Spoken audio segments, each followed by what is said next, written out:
from someone in our community says, my question relates to the impact of women's hormone status on thermogram results of the breasts. Thermograms that show areas of increased heat can indicate the presence of cancerous tissue or angiogenesis. But what are the other causes of excess heat that may be unrelated to cancer? For example, when a woman is premenstrual with tender or enlarged breasts, would the thermogram display more heat? And how might this be distinguished from the heat patterns of a tumor? Okay, I always love multi-question questions. That's fun. Let's start out though by explaining what thermography is, so we can understand, what that is and what we're looking for, and then we can get to the heat-based question there. So first off, thermography is a heat-seeking tool. It uses infrared radiation from the body that the body gives off, and it detects it on the detector on the camera. So we're looking for heat. It's like a big thermometer basically, but we're measuring 307,000 points on the body. And then we're looking at it as a map, a heat map of the body, of the skin surface temperatures. So it doesn't go into the body, see the inside of the body. It's not an X-ray, it's not an MRI or an ultrasound, but it is a heat detection tool that is highly sensitive. They use these in all aspects of physics, engineering, science. Like we said earlier, I was actually setting these up for fever detection in government institutions and manufacturing around the country during COVID. So it's a very well accepted tool. And when applied properly to the human body, it can be very accurate medically as well. Okay. It's not a crystal ball. It doesn't see all. So I'll explain how it works. Just basically by detecting a heat signal, an infrared signal given off by the body, that it converts through an algorithm in the computer and gives it a temperature measurement through calibration. So very simply put, these have to be calibrated frequently. It's very important annually to have a calibration of the camera so the data is accurate. And then, of course, having the proper camera and the proper analysis is also important. So, our BTI, that's what we do. We make sure that all our technicians are following these standards. So when we get an image from one of our technicians, or we take one ourselves, we're able to look at that, analyze the heat distribution patterns on the surface of the body. And we're seeing heat or cold, hot or cold. We're seeing temperatures. And so cold is usually represented like purple or blue or black. And then hot is usually red, white, something in that category, or even yellow. And green is usually in the middle. But we could use any color palette we want. We can inverse it, make it real confusing for people. But we use that to get a relative temperature difference from right to left, top to bottom, looking at the body in many different directions. And then we analyze what we see. So when we see heat, yes, one of the things we look for is breast cancer. Okay. Can we see breast cancer on a first scan? Yes, sometimes we look at it. We don't see breast cancer, but we see heat that is most likely associated with the production of the tumor. And I think somebody mentioned in that question, angiogenesis, neoangiogenesis, or whatever you want to call it. But when a tumor is developing, it will produce an inflammatory response, and we're able to pick that up. Inflammatory response, and also, or I should say, growth of new blood vessels, and that's the angiogenesis portion of it that we're able to see and visualize on a thermal image. Now, the question involved, hormones. Okay, hormones do create heat on the body also. Lack of hormones usually create colds. Okay, so we get that consideration. I won't call it a challenge, but it's a consideration because it happens in almost every woman. Okay, hopefully, right? Mm-hmm. So we're going to see hormones. We're going to see PMS, fluctuations in hormones monthly. If we tracked any woman throughout a month and had a 24/7 thermal image of her, you're going to see changes throughout that time period. Okay.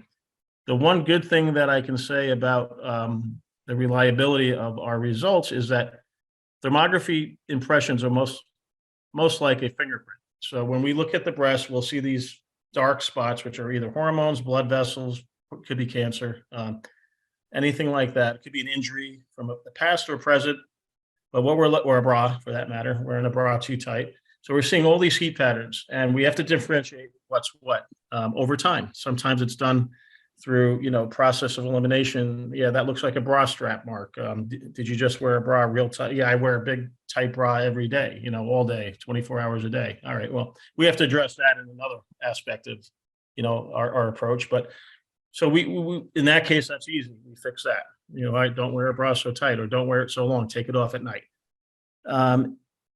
But it's not always that easy. Sometimes we see patterns there that are questionable. Like, all right, and I'm not saying suspicious. Suspicious is a different category. When we see a suspicious finding, we're pretty sure it's breast cancer. But the only thing that could diagnose breast cancer is biopsy, basically. Do we need an ultrasound or whatever else we need diagnostic imaging wise to confirm our suspicion? Okay, and again, that's suspicion. And then we use the term questionable. It could be from the ligaments of the breast that are inflamed. It could be from hormones. It could be from a lot of other factors.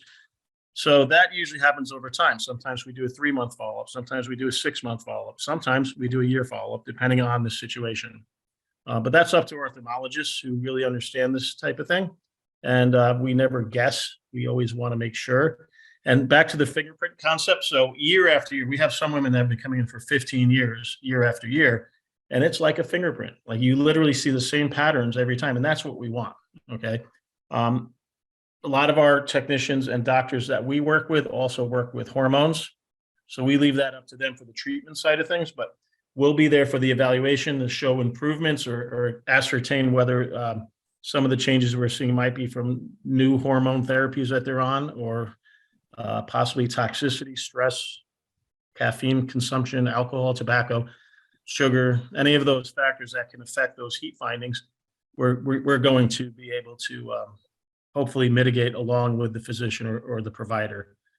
I think I get all parts of that question. If there's something I missed, let me know. Okay. Yeah, I think I'm just looking at that.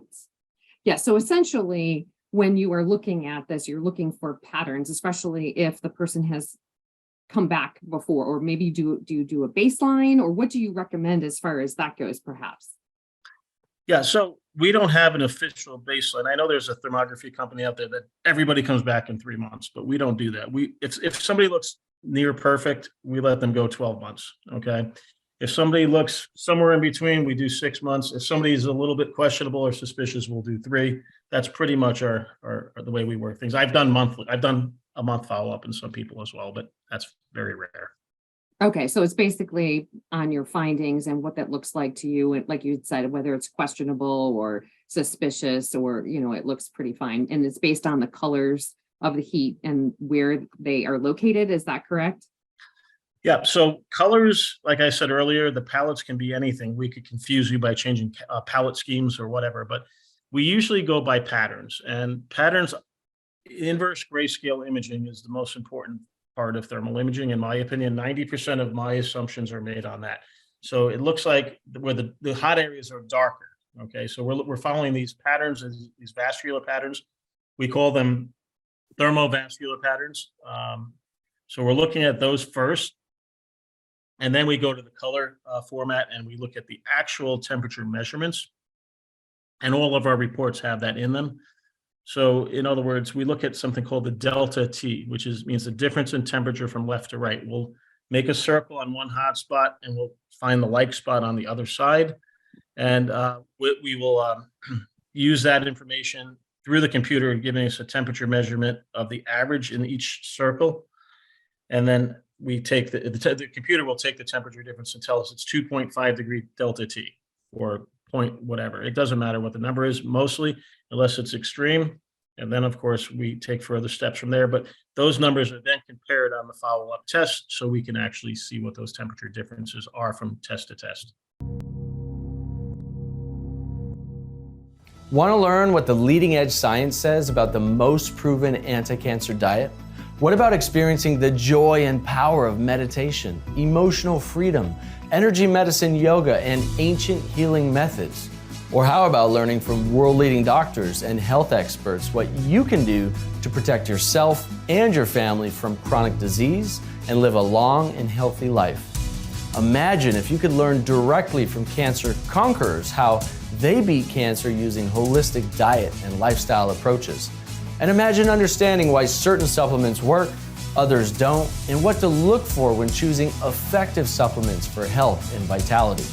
And what if every month you could get your most important health questions answered by world-leading integrative and holistic physicians and health experts? Now, it's all possible inside Healing Life. Join the health revolution today at healinglife.net.